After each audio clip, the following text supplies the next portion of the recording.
At napag-aralan nga natin ang isa sa mga figure of speech o yung pagtutulad o sa English ay simile. Nalaman natin, naintindihan at mangalawaan kung ano ba yung mga ito. Ngayon naman, dako tayo sa ating gawain.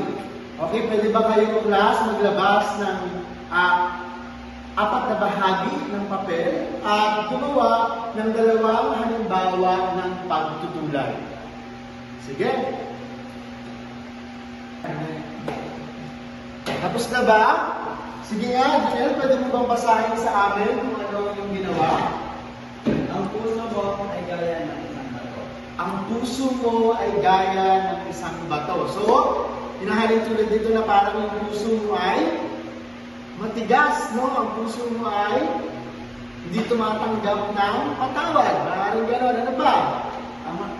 Isa pa po ay, ikaw ay tulad ng isang bato. Ikaw ay tulad ng isang bituin. No? Sinalitulad siya na parang siya ay isang bituin. So, magaling. Pwede bang palakpakan natin yung bawat isa?